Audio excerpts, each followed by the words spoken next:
We are on location in Prince George with Nigel Rimmer.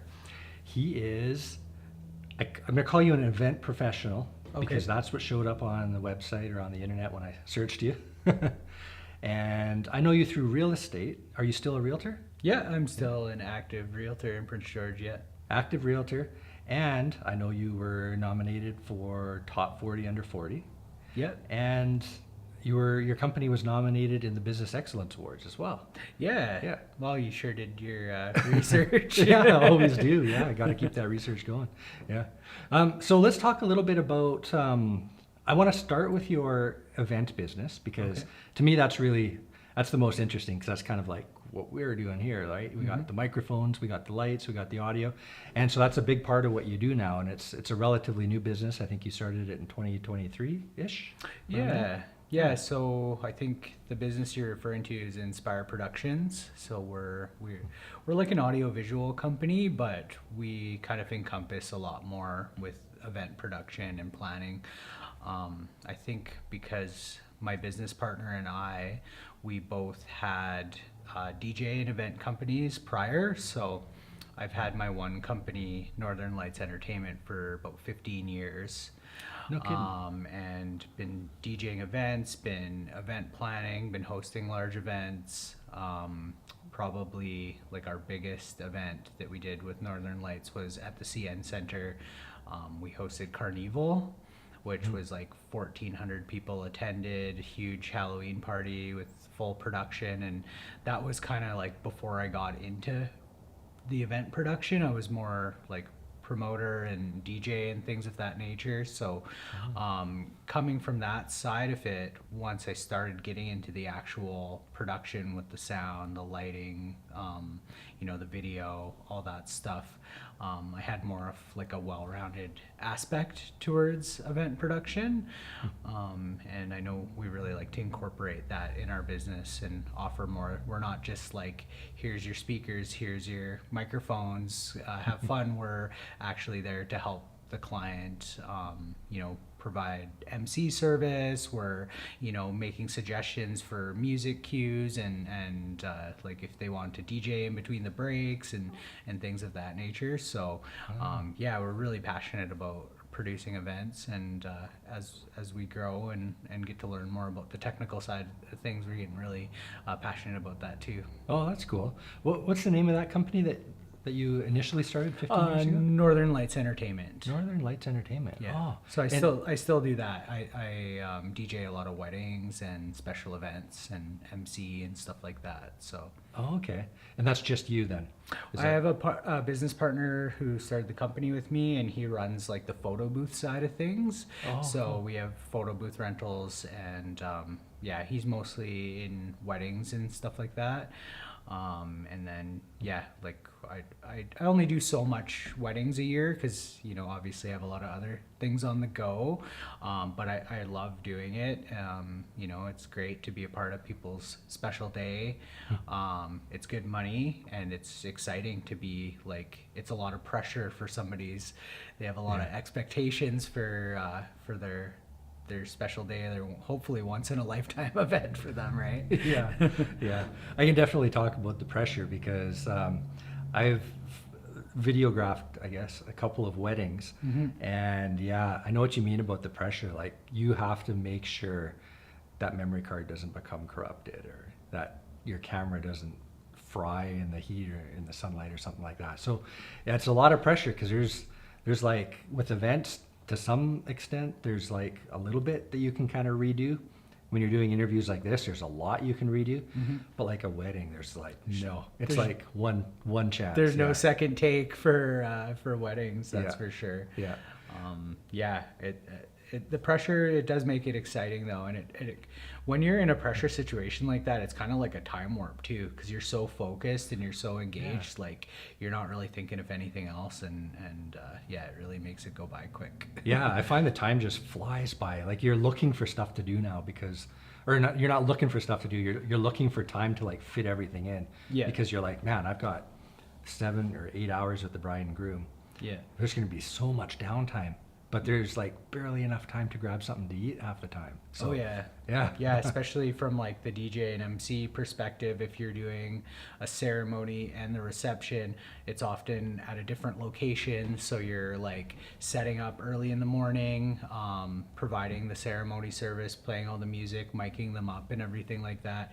Then quickly breaking down, maybe having sound for a cocktail hour, setting up a reception. And then you're pretty much controlling the whole atmosphere through the schedule and announcements and kind of controlling the flow of the evening. So I really enjoy it. Like it's rewarding to really make people's day that much more special. And I've slowly gotten to pretty good at it now, like with 15 years of experience doing it. So it's still stressful in the moment, but it feels like a good stress because it's like stressful because you care about it, not because you're overwhelmed and you don't know what you're doing, right? Yeah. I know what you mean about that stress too, because that stress is something that you always kind of get the first time you do something, and then it slowly becomes easier and easier. And like a good example, I live streamed the Kodiak's game. And so I was there and I was shooting it, and I've shot a lot of events now. So I'm kind of like, yeah, you just plug that wire into that and then that port into that. But my camera assistant was freaking out. She was like really like stressing about it. I'm like, calm down, this is easy, like we got this, right? Yeah. And in the end it all came together, and the team was happy. Like they were just happy to have somebody that was able to come out there and do it for them, right? Because it's difficult to find people that can do that type of work, right? Absolutely. No, I'm starting to realize that like it's very specialized in our market. Like Prince George is just big enough to have some of these type of opportunities and events, but not so big that they're attracting a lot of the talent who actually have the technical know-how for things like that. So definitely it's a small industry, very niche industry here. But that's really cool. So that was the first Kodiak's game that you did there? Yeah, Okay. totally. Yeah. Cool. Yeah. Showed up with 2 cameras. I had one camera with like a 70 millimeter lens on it, and then the other one with the 200. Yeah. And so I could get real close in on the players when they were, doing a tackle or something like that, right? Yeah. Or they were running with the ball, I could chase them. Yeah. And then the wider one for just kind of like, I have no idea where the ball is at this moment, because there were times when they like handed off the ball and I'm like, okay, this guy's got it, and I got the camera on this guy. Yeah. And then you see him go, like the guys are charging him and he's like, nope, I don't got the ball. And I'm like, shoot, like who's got the ball? And I've got to like chase back somewhere on the field. Yeah. And there's a guy running halfway down there and I missed it. Tricked all the opposing team and the cameraman. Totally. Yeah. Cameraman got suckered. Yeah. But man, it was fun. It was cool being up there and just the energy from the crowd, right? Yeah. The clapping, the cheering when they got a touchdown or when there was a good tackle. And So what do you do for sound in that case? Like, are you able to pick up any of the noise from the game or the noise from the crowd? I don't really deal with the sound. So I'll plug in and I'll grab the audio off of like the color commentator and the guy doing the play-by-play. And that's pretty much all I do is take that. Okay. So they're kind of broadcasting live to the radio, right? And then so I just plug into that, and then I hear their commentation on whatever shows up on the radio, or whatever you hear on the radio is what I get. Yeah. Okay. I've never listened to the broadcast. Like, do they have like crowd mics and stuff like that? Not here, no. Oh, okay. No. Yeah. But they did have a couple people down on the ground, and those weren't tied into us. Like we never heard them. Yeah. Which was kind of unfortunate, because they were kind of introducing a lot of the sponsors of the event and things like that. So it would have been nice to have been pulled into that. Yeah. But then at the same time, they were also playing like, they would have AC/DC Thunderstruck playing.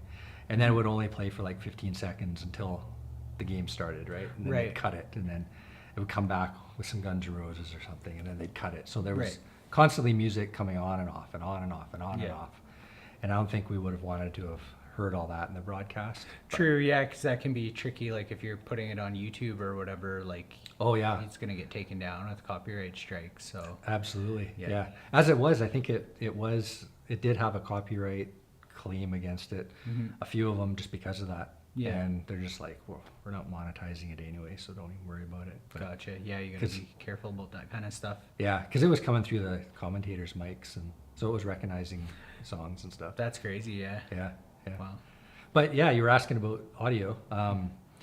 We should talk a little bit about gear because I know, like for you, whenever I've worked a wedding and I've seen, the DJ setup or the MC setup, they've got a table of gear. But most people at the weddings kind of just see the microphone and Yeah. maybe the speakers. Mhm. They don't see everything that's kind of going on behind the scenes there. Yeah. You've got music playlist, you've got the bride and groom's, first song, you got song with the parents, you've got like all this stuff that's kind of happening. Yeah. Do you want to just kind of like just quickly maybe go through like what a wedding looks like for you, like once you set up and what you've got to plan for and look for when you kind of start that? Yeah, I mean, I think a lot of it starts with good planning and meeting with the bride and groom. I have like a pretty detailed questionnaire to get all the information that I'm going to need, and then I'll build a timeline of what's supposed to be happening when, and then I'll break it down further to like what songs do you play in those moments? Like, are they doing a grand entrance? Do I announce their wedding party? Do they want to announce like the best man and maid of honor separately and then the bride and groom, or just kind of breaking it down to suit their expectations. And yeah, I have like a pretty nice setup. I got some new Evolve 50 column array speakers. It's probably like losing everybody right now. They're like glazed over, but really nice, great sounding speakers, wireless microphones. I got like a booth monitor. I got wireless microphone for the speeches and things like that. Got lapel microphones if people want to do the clip-on for their vows and things like that. And yeah, I actually mix my music. I have a DJ mixer, so I'm not just like pressing play on Spotify. I'm actually like mixing the tracks when people are dancing and stuff like that. Oh, yeah. So yeah, I mean, it's pretty. It just seems natural to me to do all that stuff, but I don't know what other companies do or what other people are expecting. But yeah. Do you have one of those high-tech mixer boards that looks like it's got like 2 record players on it? Yeah. It's just like it's like a controller. So it's like an all-in-one thing. It's a 4-channel mixer, so you can have 4 input channels. You have a song on each deck, so you can blend them seamlessly. Yeah. And then I also have like an external mixer that I route that through, and then I can have like multiple microphones and things like that going through there as well. And then I also have like a backup iPad with music linked into that as well, because if your computer crashes, you want the seamless experience. So yeah, I want to ask you about that mixer deck, because I watched a DJ operating one of those and I was like, wait a minute, like it's almost as if he's got 2 little records on that thing, and he was spinning it up and down, and he was like, like the old DJs that you saw on the 80s TV shows that were actually doing it with records. Like, is that, am I right? Yeah, Like, it's basically just a simulation of 2 turntables and a mixer. So people don't want to lug around heavy crates of records. And when I started doing like promotion and stuff like that, we would book DJs who, and some still do, play on actual turntables. And there's so many moving parts. There's like, you get your turntable, then you put the slip mat, then you get your record, then you got the control arm, then you got the needle. If the record is damaged, it can skip. If the needle is, I don't even know what the term is, but I've had to like run out and replace needles, or the toner arm, and like they've simplified it and put all that into one like electronic component. So basically you can be playing a song on one deck, and then you have your headphones and you can hear the song on the other deck. So you basically will adjust the tempo of the song that nobody else is hearing, so it's the same tempo as the song that's playing. And then that allows you to mix in seamlessly, and you can fade one out and fade one in, and it's still on beat. Interesting. So okay, so when you have those songs queued up on that deck, you're actually talking MP3s or something like that, then, right? Yeah, MP3s or WAV files. Neat. Yeah. Oh, that's cool. Yeah.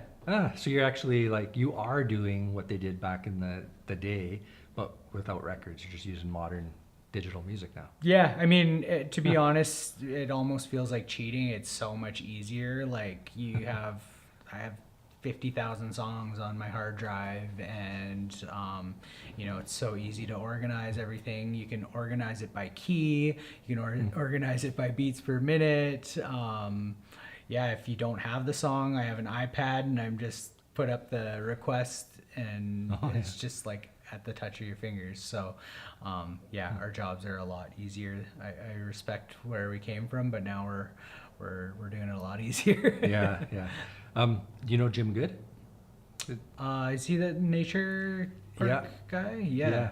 He's done Canada's Good Sir Nature Park, CGNP, Yeah. the radio broadcast, and he's got years, like decades going back of recordings that he's done in the past, and he plays it now throughout his park. He's got speakers up in the trees and stuff. Yeah, old broadcasts from like way back in the day. Yeah. Yeah. I've never actually been out there before. Yeah, you should check it out because he'll actually do a broadcast for you if you want to see it. Okay. He's still got the setup. Yeah. He's still got the big phono plugs. He's plugged this in there, Yeah. plugged it in there, and he'll do the 2 records, right? And he'll start Yeah. one up and then he'll slow it down and start the next one up. Oh, that's really cool. It is. It's really neat to see. Yeah, it's Yeah. really neat to watch him do that. Because and he's got such a knowledge of music. Like if you go back, if you do end up going to his park, query him on music. I will, Like, yeah. Yeah, and he'll tell you what year this song came out, what record label produced it.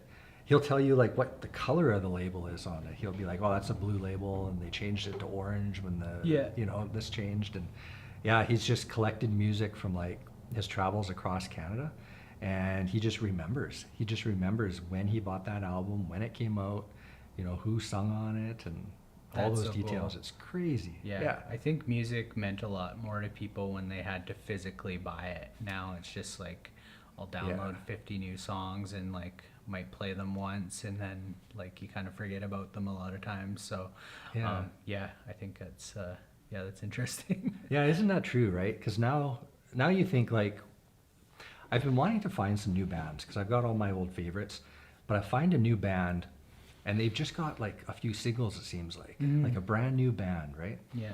And their albums are like EPs, Yeah. right? They've got 5 songs or 6 songs, and it's like, I miss having that whole album, even though you didn't like the songs, or you wouldn't listen to them often. At least you had them, and you would kind of just play through that album from start to finish, right? Yeah. And get a little bit more exposure to the band. But it seems like these EPs are really popular now, and there's only like 5 or 6 songs on them. Yeah, right? it's a different world now with the new media and everything. Like I think it's a lot of it's based on streaming, and they just want to get that one hit, and then you're able to tour off that, or get your song on an Instagram reel or TikTok reel or whatever, right? Like it's it's different. I think it kind of takes a little bit of the soul out of it. It's before people. I mean. Yeah, there's a couple different ways to look at it. Before, it was really hard to make it as well. You had to know the right person, or you had to have just extreme talent and be undeniable. But now, like, the gates are open to anyone to upload their stuff, which is really neat too, right? Oh, yeah, it's really neat, yeah.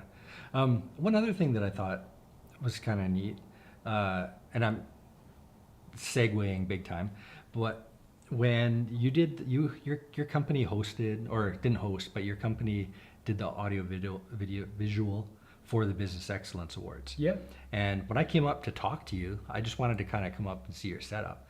I was blown away by the big table of gear and equipment you guys had. Yeah. So talking about your initial weddings, when you've got your little DJ table and your music and some speakers, you had a huge setup here at the Business Excellence Awards. Yeah. You had, why don't you tell me? Because I just saw a lot of lights and a lot of slider fader dials and stuff. Totally, yeah. No, we had a full kind of audio-visual production, so we were controlling obviously like the audio levels of there was 2 podiums there, so we had to mute and unmute when either of them were being used. And then we had some live music performances, so we had Kim Gucci was actually performing there, and she had different accompaniments for each of her numbers, so that was a bit of a technical feat, like having, some of our stage crew switching out the instruments and inputs.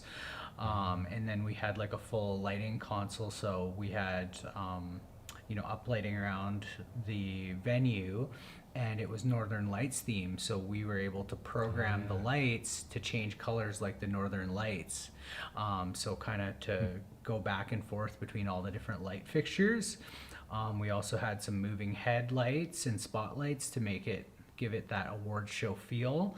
So they're kind of scanning around the room and things like that. And then another special aspect was we did some projection mapping.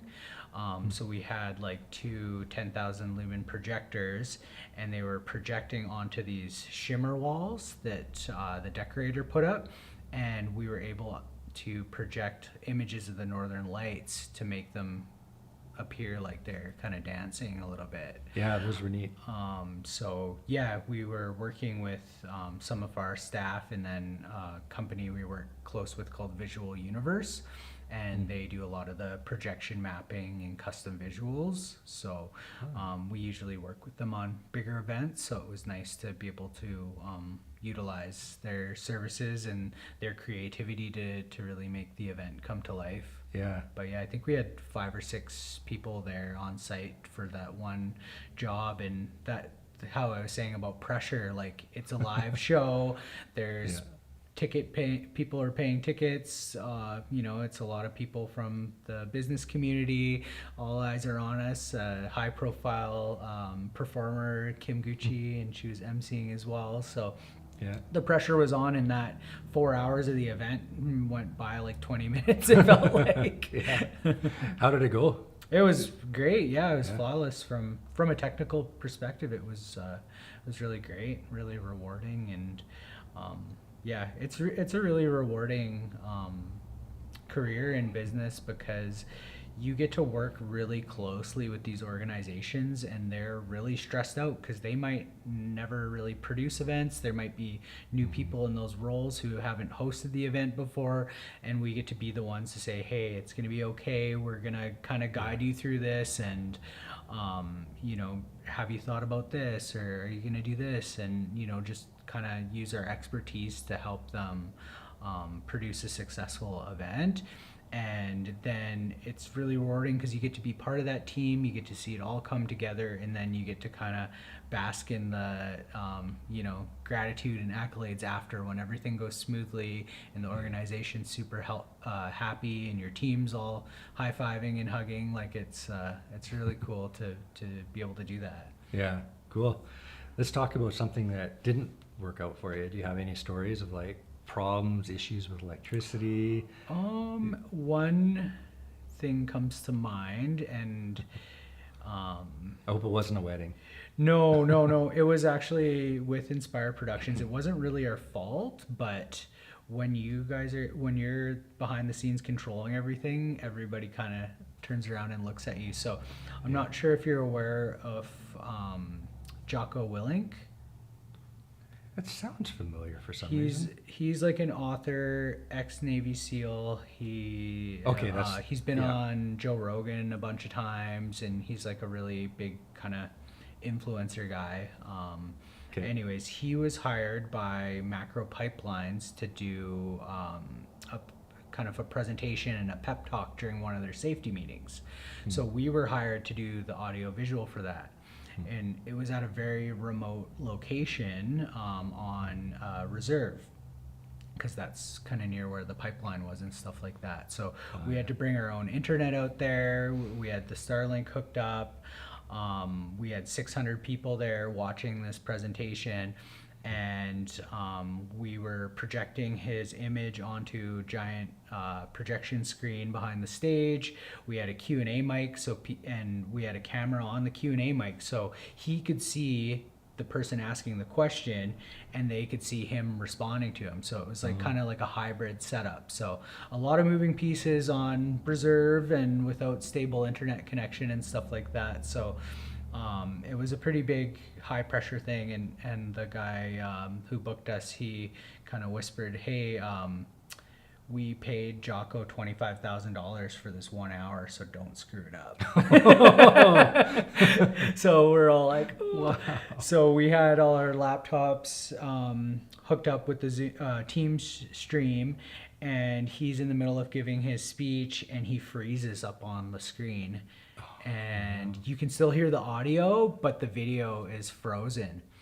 And we had a backup team stream on one of our laptops, and he was still moving on that screen, and he was frozen on our main like host computer, and we're like, oh my god, what do we do? Do we like switch it? Like, are we using up too much bandwidth?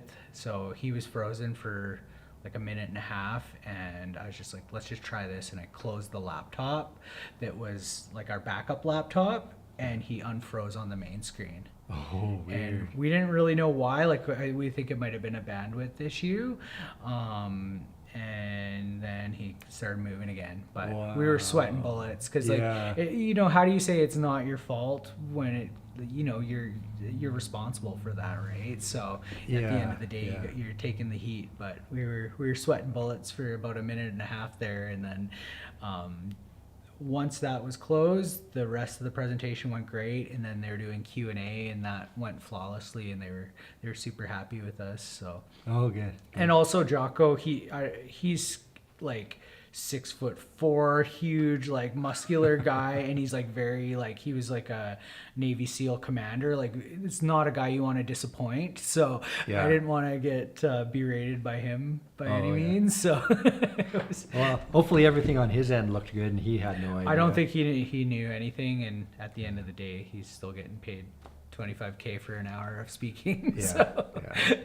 Well, I mean, at least you had the audio, and that's the part you paid for. So. Exactly, yeah. And it was just a bit of a blip, and but we had all the executives kind of turning around like, what's going on? I couldn't imagine that, all those moving parts, all those pieces of equipment that have to be plugged into each other to kind of make everything work. And that was something like at the football game where I had to tie into the audio commentator, right? So I'm just like, I'll just plug from their device into my camera. And their signal was way too hot. Like, I had the gain on the camera turned to 1. And it was still clipping. So I'm like, this is where you need somebody who's got some expertise to know what can you put in between those to kind of bring those levels down.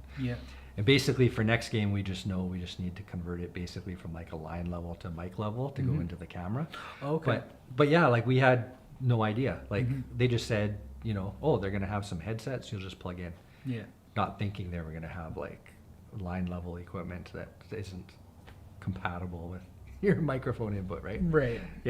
So, but it was fun. I mean, we're going to go out and do it again. There's 4 more games, and it's all those little bits and pieces that kind of have to work together to make your final project work. Most people don't realize that, right? Like, you watch that feed with Jocko, and they probably think, oh yeah, you're just streaming the video feed. They have no idea all this other equipment that's set up in between to make there's it happen. So many little pieces that signal has to go through to go out. It's crazy that it works at all, eh? And troubleshooting can be fun too when you don't know which piece of the puzzle is causing the issue. But totally. Okay, let's get back onto Inspire Productions a little bit. Okay. But I want to know, because if you started out as a DJ and MC, and then kind of, did you founded Inspire Productions with another person, right? Yeah, I have a business partner, Darren Hansen. So you and Darren then, like, you must have a passion for audio or music or something. Like, where does that come from? Well, he actually had a DJ company as well. So we both owned audio equipment, we both owned microphones, and we had done some large events together, some collaborations. Like, we used to host events and sell tickets and promote events and things of that nature. Big like New Year's shows and Halloween shows and things like that. And we've just found, like, after all the working together, we got along really well. We never really butted heads, and we thought, like, he had a lot of resources and knowledge that I didn't have. I had a lot of resources and knowledge that he didn't have, and we just thought we'd work really well together. So we were kind of talking about that and said, hey, we should go into business together. What should we do?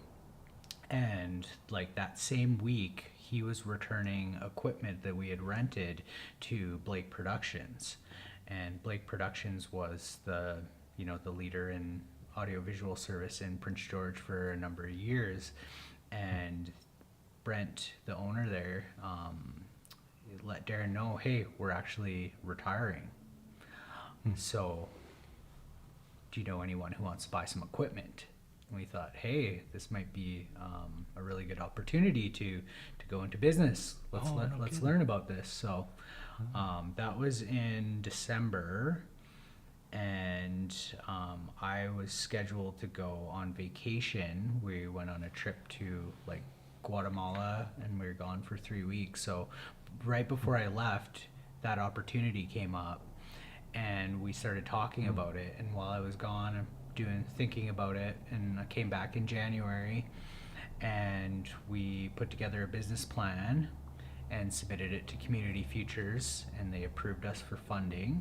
Oh, no kidding. And by March 17th, we got a check, and we were able to purchase a huge lot of equipment, and then we kind of just dived in head first. Oh, wow. Yeah. That's awesome. So now, so you own that equipment then? Yeah. Oh, that's cool. Yeah. Well, What? Yeah. How do you feel about that? Like, you've got this business now, you have this production company, and it's obviously growing. Like, you're doing a lot more. I'm hearing about it all the time. Yeah, So, no, we it was a big risk, but things have been really going well now. So it was a little shaky at first.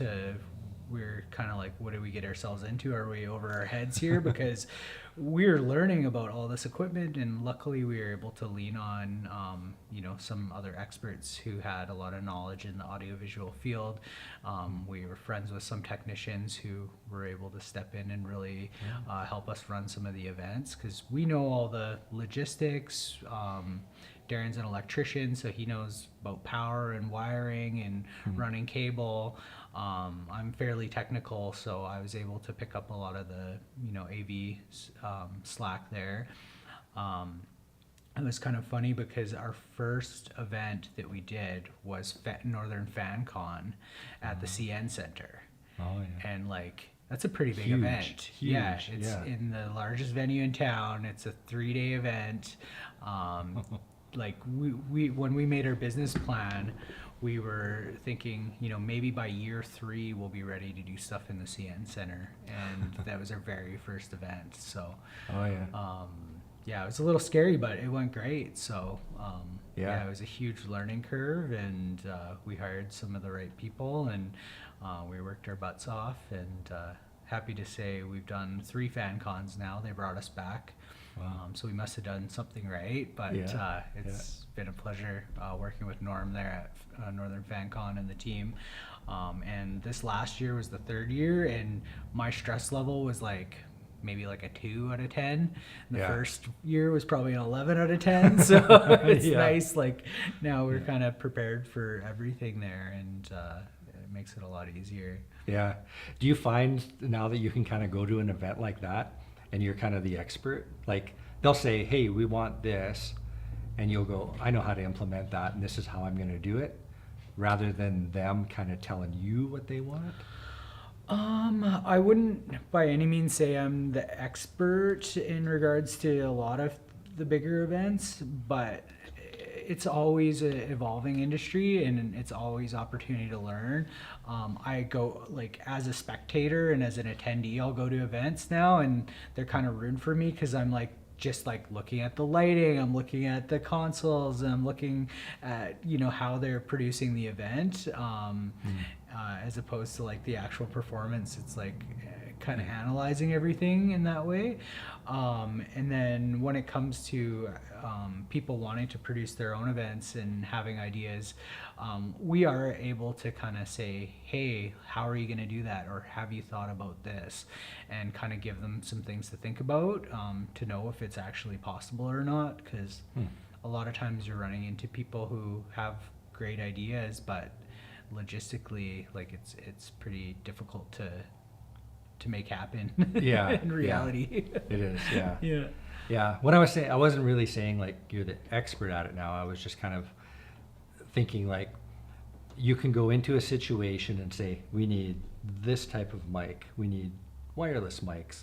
Yeah. We'll probably want to bring a couple lapels just to be safe. Oh yeah. We're going to need 12 speakers to fill this room, and Yeah. we're going to need a TV screen behind us. And, Yeah. and just kind of like, you probably have the confidence now to kind of walk into a situation like that and say, this is what we can offer you. And Oh yeah, big time. Yeah, and I think a lot of it has to do with just research and planning, and yeah, we do a lot of pre-work, a lot of conversations with the clients, a lot of intake, and how do you see the event? What's your vision for the event? And also knowing the venues and the limitations of the venue.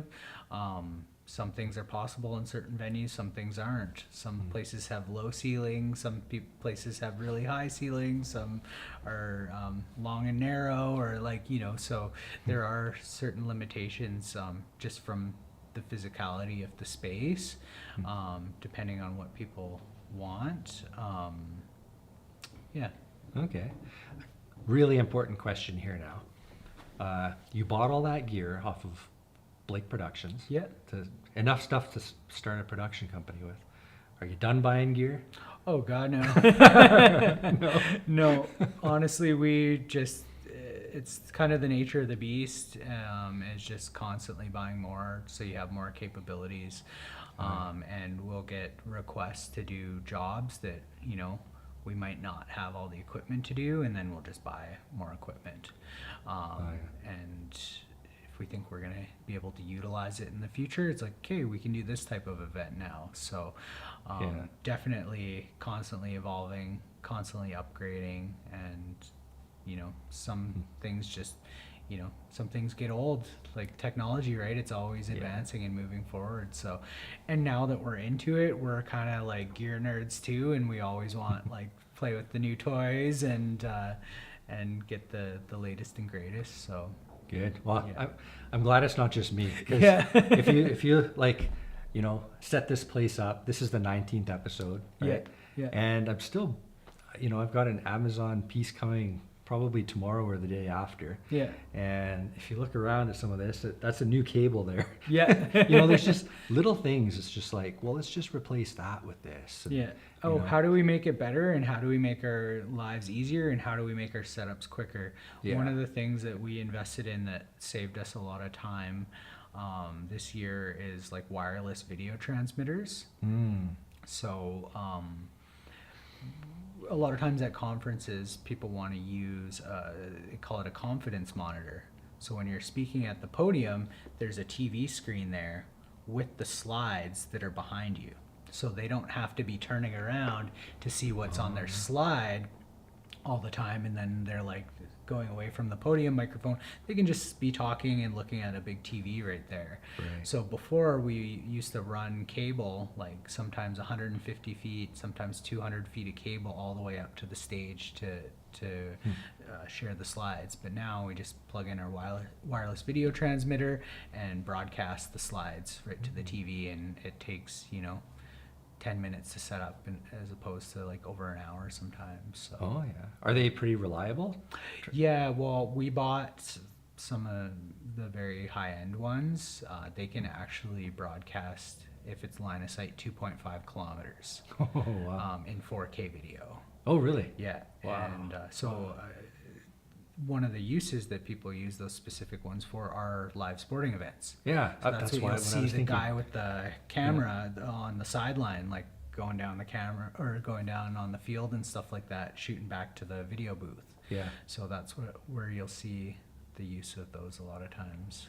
Yeah, I was thinking, man, it would be awesome to have a camera right in the end zone of a football game, and a guy right on the field, like ground level, Yeah. right? And to be able to see that touchdown and that guy come across the line, right? But then, how do you get that? Think the field's 100 yards and you're on the 55-yard line. Yeah. And there's no way you could run a cable. No. Right? So I was like, yeah, I need to think about maybe having some kind of wireless transmitter, but Yeah. like, man, to transmit 4K video, that must be tough. But I haven't even looked into it. So Yeah, no, the company's called Axoon. And yeah, they've been rock solid for us so far. And we did an event at the Civic Center, and we had our tech booth at the far end, and we had TVs in the lobby, so like through concrete wall, and we were able to broadcast through the wall into the lobby TVs. Nice. No problem. So yeah, they're pretty good. If you had line of sight from your place up in the stands, I'm sure it would be pretty great for you. Probably would work. Yeah. Cool. Well, there you go. That's one more thing. One more thing to buy. Yeah. I don't have anything to buy this week, so might as well get some. But that's almost what it seems like. It's like almost every week, right? There'd be like a package coming with, even if it's just a small little adapter. I bought these little tilt adapters so that when you've got your camera there and you've got the monitor on top, it just allows you to tilt the monitor a little bit. So it's not being perfectly 90 degrees upright. You can tilt it to like 80 degrees if you wanted to. Totally, yeah. And it's like so dumb. Yeah. Right? But it's just nice to be able to have that little bit of angle, right? It's a game changer. It is, right? It seems that way, yeah. Yeah. So then you just buy these silly little things all the time, or a cable. And it's funny because now, we talked about that signal coming in from the commentator, and it's just too hot. Right? It's like, okay, now how can I convert that down? I can run that into a recorder, convert it to mic, and there's little things like, well, I'll be able to use a piece of gear like that, and you try and convince yourself that you really need it because, you'll use it again someday or whatever, right? But we got stuff collecting dust that we thought we'd use all the time, but it turns out not. Yeah. And stuff we thought, hey, we're going to take a chance on this, and now we rent it constantly. So you rent equipment out? Yeah. Oh, you do? Yeah, absolutely. So we will come and set it up for you and be there to run it, or we'll just rent it out. So one of the things that have been really great purchase for us was a stage. So we bought our own stage from China. We had it shipped to the port in Vancouver, picked it up with a trailer, brought it up here, and we've rented it so many times for events where we're running the event, like at the Business Excellence Awards. That was our stage, and then we'll rent it out and just go and set it up for people. And we had a 5-day rental a couple weeks ago for it, and it's been a huge thing for us. So. That's a big stage. Yeah. Yeah, it was quite large. Yeah. Huh. I didn't realize you did that. Yeah, we got all kinds of. We just got some pipe and drape. So I don't know if you've ever spent $7,000 on curtains, but no. Wow, is that what it costs? Yeah, and that's just for 60 feet of it. So you can get more, but I thought that would be a good start. Oh yeah. Yeah. And that's just the curtain that kind of you hang behind your show. So it's on poles. It can go up to 12 feet high. They make ones that go even higher, but we thought 12 feet would be pretty suitable for a lot of venues in our city. So it makes a beautiful backdrop for a stage. So you can put pipe and drape behind the stage. You can do uplighting up it. You can put your stage in front of it. You can have screens in front of it, and it really just ties everything together, as opposed to just seeing the hotel wallpaper, or just whatever backdrop is behind it. Kind of just nice, classy velour backdrop. Okay. And then you just buy different color curtains, I guess, for whatever. Well, we just have black velour. That seems to be, the most desirable, but I know for weddings and stuff, people have all kinds of whites or different colors. So you know who has a lot of that pipe and drape stuff? This place. Oh. Or at least I think it's this place. They might rent it. Oh, okay. They probably rent it. Yeah. But when you it's probably CN Center that owns it. When they set up those shows, trade shows and they're stuff. Massive amounts of those. Yeah. And now that I think of it, it's got to be CN Center that owns that. Yeah, Central Display does a lot as well.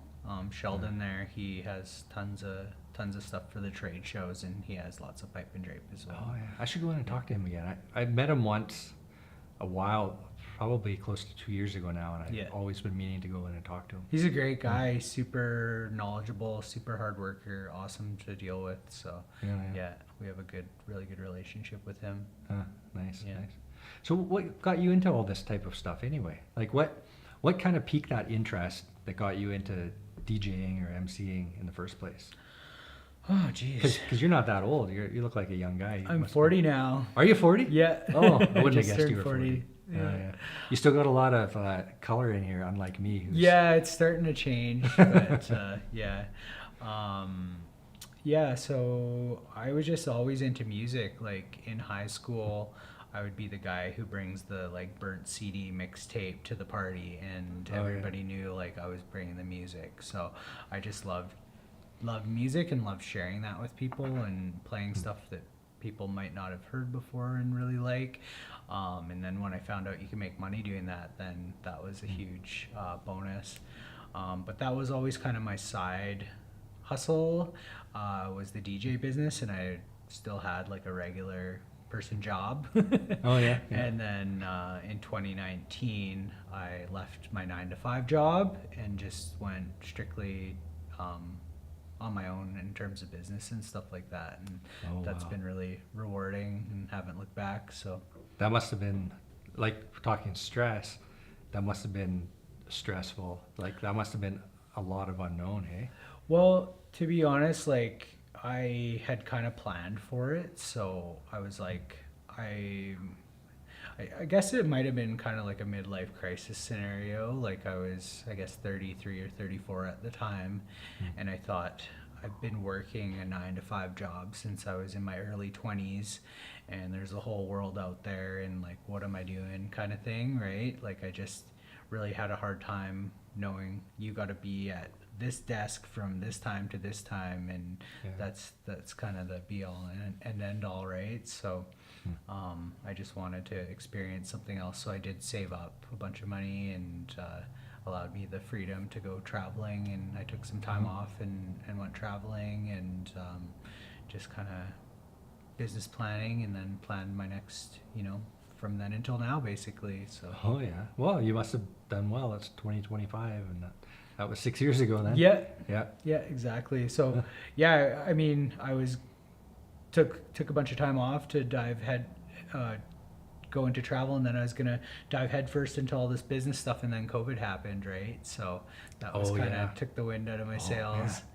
Not that I want to talk about COVID anymore, but Yeah, that must have been tough for that type of, because that's the event business. oh yeah, yeah. Man, yeah, that must have been, I don't know how you wouldn't have been stressed at that time. 2019, holy cow, that was right before. Yeah, that you know, I don't know. Everybody always thinks like, oh, I'm gonna retire and I won't have to work and I'm gonna be so happy and I'm just gonna sit on the beach and drink margaritas and life will be great. Yeah. And it is great for a little while, but then if you don't have something that you're passionate about, it does get pretty depressing. So I was, loving life for months, and then eventually it started to get like, I don't have a purpose, or there's nothing that I'm really passionate about, because the DJ business is very seasonal. Like I'll be busy in the summer and then Christmas party season. So that was kind of my main business at that time. And there was a lot of, just kind of frustration with like, what am I going to do? Right. And then COVID happened. So then that was even like more of the wind out of my sails. So that's when I decided to get into real estate. I took the realtor exam and passed, and signed up with a brokerage and got into that because, I just thought, what is something that I think I would be good at, where I could excel at and, pay the bills. So that kind of just fell into that because of COVID, basically. Yeah. Do you think you're in a good position now that if something like COVID were to happen today, your video portion of the business would be successful? Like you would be able to kind of keep yourself. Yeah, I don't know. That's why it's kind of nice to be a realtor, have my DJ business, and have Inspire Productions. Sometimes it's not so nice when I'm trying to do everything at once, but everything is kind of complementary. So like if something like COVID were to happen again, I would always be able to lean on real estate. But I know like after COVID, it was really hard for a lot of people in the event industry. And I'm not exactly sure, but I think that might have something to do with why like productions were to retired and got out of that business because I know Oh, their yeah. whole calendar got cleared. They were like super busy, booked, I don't even know, every single week of the year basically in advance, and then their whole calendar got wiped, and they pivoted into a lot of the virtual events and leaned into that a lot. But Yeah. there's only so much of that we can do in our market, and so Yeah. much that people want to do. So Yeah, and I guess it's you can't even be available for something like that, because you're not supposed to have the face to face with people and yeah, like set up something for them even. it's crazy. So I'm just hopefully nothing like that happens again, or Yeah. we'll be screwed. Knock wood. Yeah, actually, business picked up huge for me Oh yeah. when that happened because I did real estate video, right? Yep. And so now, realtors, a lot of them weren't bringing people around to see homes, right? Right. And you would remember that. Yeah. So the virtual tours got really popular. Yes. Videos, Yeah. yeah. So for me, I was able to go into a house by myself and just kind of shoot the video Yeah. and then provide that as like, watch this video. This is what the house looks like inside. Yeah. Right? And take them on a tour. But not only that, some of the events that I did, like the Climb for Cancer was one of them. Mm-hmm. You would climb the cut banks, right, and then take a picture at the top and help raise money for cancer research. Yeah. And they were doing that in a certain way to limit the amount of people on the hill at any given time, Right. So you would come and you'd have like your 30-minute time slot, and then you'd walk up the hill and come down, and Yeah. the next team would come after you. But they brought me on to shoot some video for it to kind of promote the event and encourage people, like, you can still come out, you can still have a safe time, raising money for cancer. And I ended up shooting some video for that, and I thought, you know what, like this could be successful during COVID, this type of thing, right? And it turned out to be true. Like, yeah. Were you doing a lot of video and that type of work prior to COVID? No. Wow. None, So none. it was like, Yeah. it did present a lot of opportunities, right? You just Yeah. have to be really flexible and lean into the things Yeah. that you can do, right? And now, like, it's been opened up a huge pathway to you, right? Yeah. My kids got me a GoPro for Yeah. Father's Day one year. Yeah. And that must have been July of 2020, because that would have been still in COVID lockdown Yeah. time. Wow. And what I did with that is we just recorded some videos. We went out to like Moore's Meadow, we went to Cottonwood Island Park, Forest for the World. Totally dead, nobody around, right? Yeah. And we shot a couple videos of us we're just going out, right? And they were really nice videos, and people saw them. And then from those, I got hired to do jobs. No right? way. Video jobs, yeah. Wow. So I actually had to buy, my very first real estate video was actually shot on my phone. And- Wow. Well, it was an iPhone 8. Yeah. Yeah. Wow. Yeah, for real. So I did one of those, and I did a video for Prince George Recycling, Yeah. who wanted to show you can still come in and recycle safely, and there's masks, and there's, distancing and everything, and no contact. Yeah. And so I shot that video, and those two jobs kind of gave me enough money to buy my first camera, which is That's- actually that camera right there, which I That's still so use. cool. Yeah. That's so and cool, that brought me into the business, the video production business, I guess. Wow. And yeah, and it just went from there, and now I've got so much stuff. Yeah. Like we're talking about the Amazon stuff. Yeah. 2020 was 5 years ago, and I'm still getting stuff shipped to me. Yeah. Little pieces and little knickknacks here and there. So it's like, it's never ending, is it? That's cool, man. Yeah. No, it's neat that, like, it's all about perspective and turning like something bad maybe into something positive, right? So Yeah. and let you pursue a whole new passion based on what you couldn't do. Yeah. Yeah. And also I should say, like, kudos to TELUS and Story Hive, because we're having this conversation because of them, putting together a program where we can have interviews like this, and we can sit down and have conversations Yeah. and have that, broadcast on their network. And I wouldn't be shooting videos for broadcast network if it weren't for that, right? For sure. So like those opportunities all come up because of, just having the gear and being in the right place at the right time and having that opportunity present itself. And yeah, gotta be got to be thankful and grateful for stuff like that, for sure. Absolutely. Yeah. And you get to buy cool stuff like microphones and lights and cameras. Yeah. Awesome. Yeah.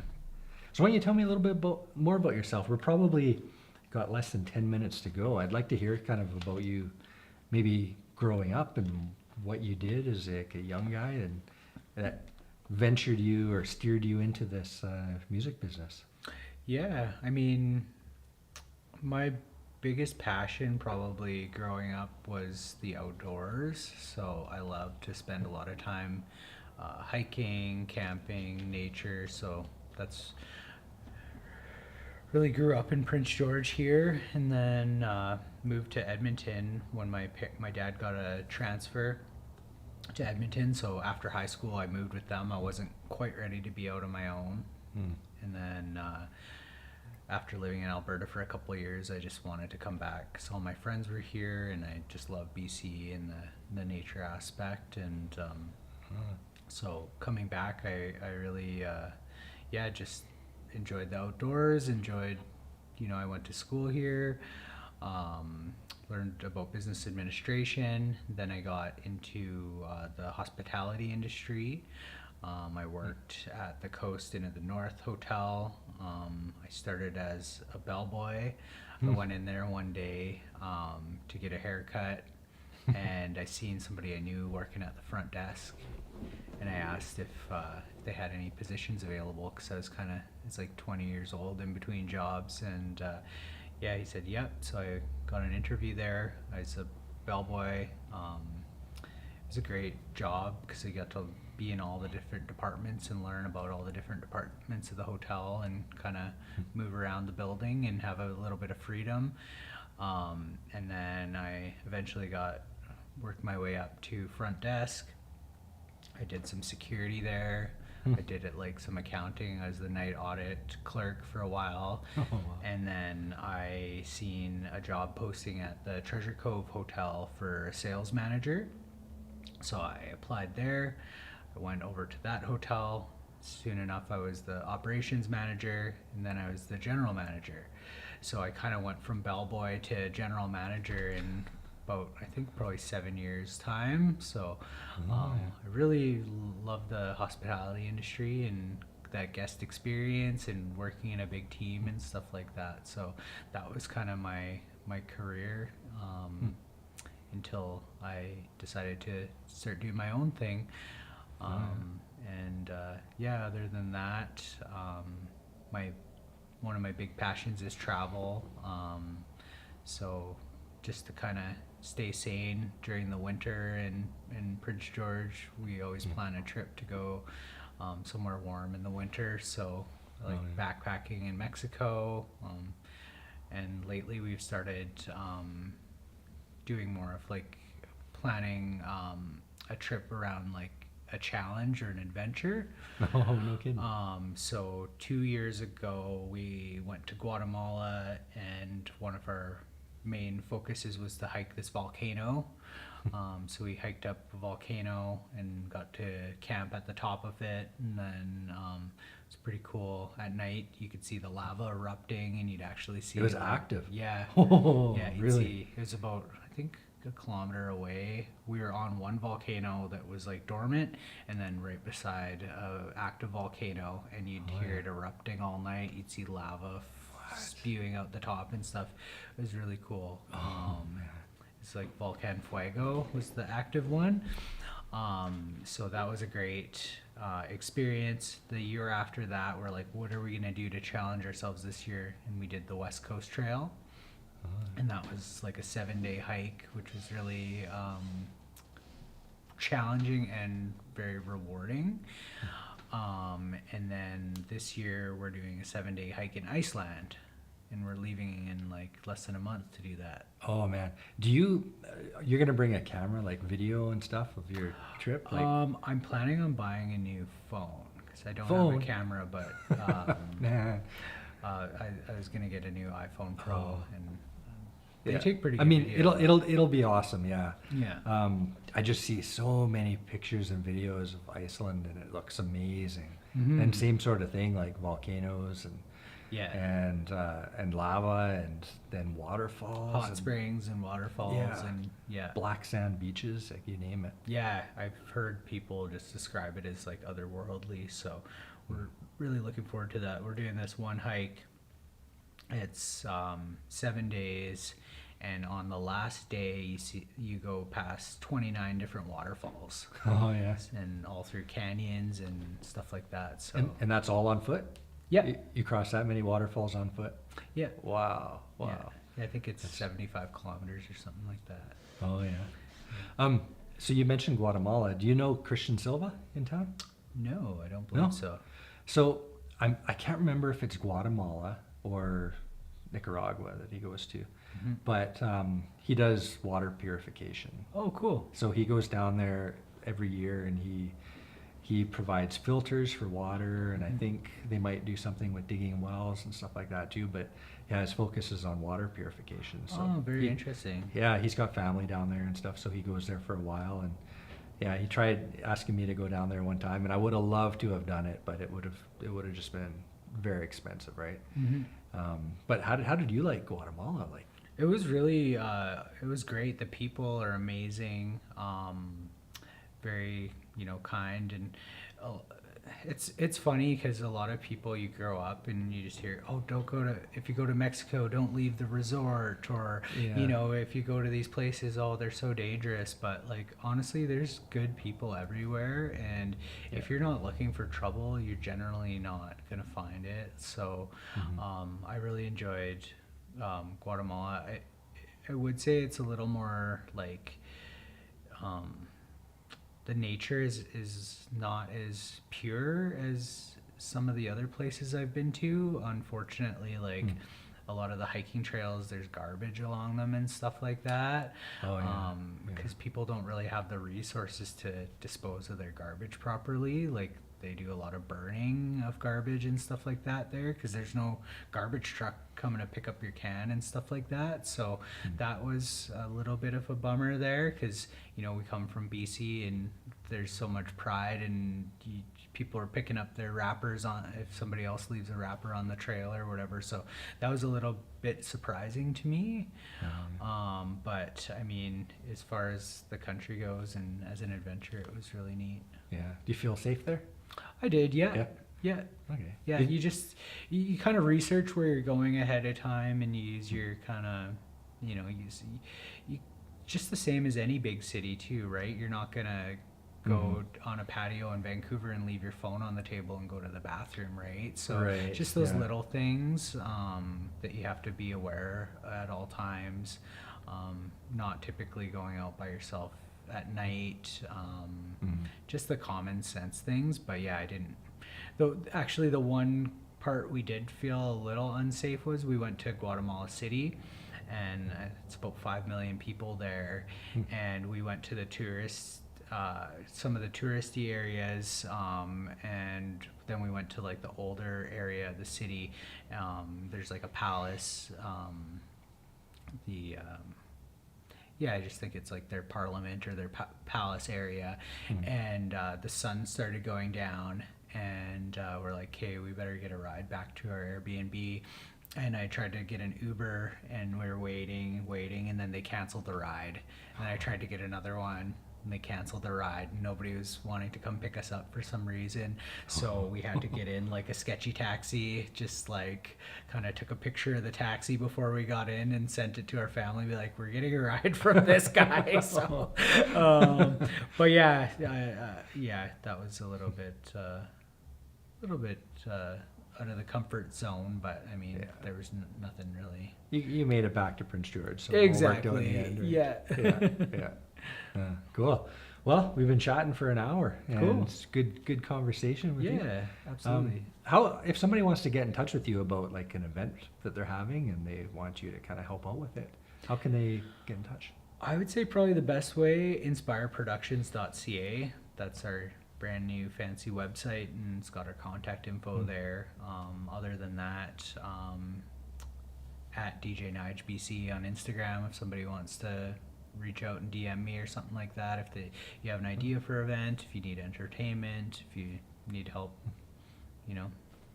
Cool. logistically planning an event, I'm there. Okay, right on. Yeah. Cool. Cool. Well, Thanks, Jeff. great chatting with you. Yeah, great chatting And with you. I'm sure I'll see you around Prince George at certain events. Absolutely, man. Okay. Okay, Have thanks a so good much one. for the opportunity. All right.